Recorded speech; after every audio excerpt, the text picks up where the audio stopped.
এখন তো বাচ্চাটা সুস্থ আছে না? আমার নাম ডক্টর প্রসেনজিৎ দাস।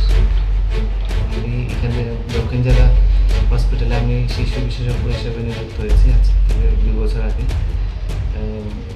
এই বাচ্চাটা সম্বন্ধে বলছি, শিয়ারি ত্রিপুরা বরপাথরি থেকে এসছে আমার কাছে। তো খুব জন্ডিস নিয়ে এসছে বাচ্চাটা। তো আমি বললাম যে এটা ইমিডিয়েট রক্ত পাল্টাতে হবে, নাহলে বাচ্চাটাকে বাঁচানো যাবে না। ওদেরকে রেফারেলেরও আমি অপশন দিয়েছিলাম, কিন্তু ওরা যেতে পারবে না। তাই আমি সাহস করে এখানে চেষ্টা করেছি। আমার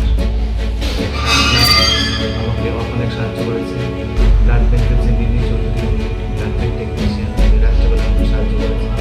এবং আমি সাহায্য করতে আমি ধন্যবাদ বলবো বাদল মজুমদার বাবুকে। উনি আমাদের পুরান হসপিটাল রোডের বাসিন্দা। উনি রাত্রিবেলা এসে বাচ্চাটার জন্য স্বইচ্ছায় রক্তদান করে বাচ্চাদের জন্য ব্লাড অ্যারেঞ্জ করেছে। তো এই জেলা হসপিটালের আজকে প্রায় 8-9 বছরের ইতিহাসে এই রক্ত পরিবর্তন করা এই প্রথম হলো হসপিটালে। আর এটার অংশীদার আমি নিজেকে খুব ধন্য মনে হচ্ছে। আশা করব ভবিষ্যতে আরও কিছু সাহায্য করতে পারবো এখানকার মানুষের। আর হসপিটালের সকল কর্তৃপক্ষকে আমি ধন্যবাদ জানাই, কারণ প্রতি পদক্ষেপে ওরা আমাকে সাহায্য করছে, আমাকে আরও উদ্বুদ্ধ করছে আরও ভালো কাজ করার জন্য।